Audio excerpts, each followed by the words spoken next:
Hi, I'm Don Erling. What we're doing today is we're going to be looking through a mobile home park. I'm going to show you guys basically a entry-level park, a lower-end park, if you will. The reason why I call it a lower-end park is because it has a lot of older homes in it. What do I mean by older homes? Well, in the 70s. In the 70s and 80s predominantly, it's a tighter knit park. There's not as much room in between the homes. It was established in an earlier time frame today. This one's probably about in the 60s, 70s is when this one was established.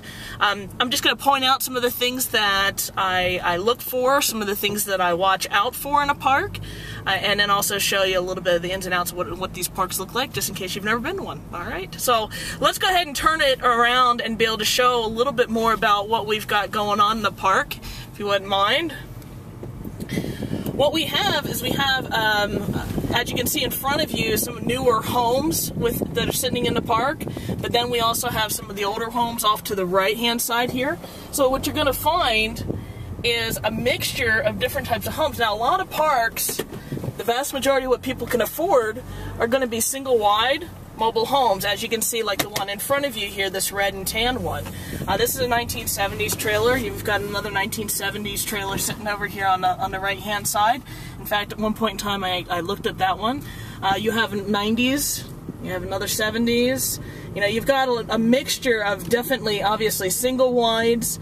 They're in pretty decent condition. That's typically what we're looking for. Manicured yards. I mean, look at the front end of this one. It has a whole bunch of things done to it. People are looking to have gardens and to maintain their homes in a certain fashion. Now, the park management is going to help dictate whether this occurs or not, okay? So, you know, just by looking at the way the homes are maintained is going to help you make sure that you are in a park where you have a quality maintenance. Now, the maintenance of the park is huge when you're going into it, because if you see that they're not maintaining that park, that's when it becomes a problem, because you're going to have a hard time attracting people to that park, especially the people with families.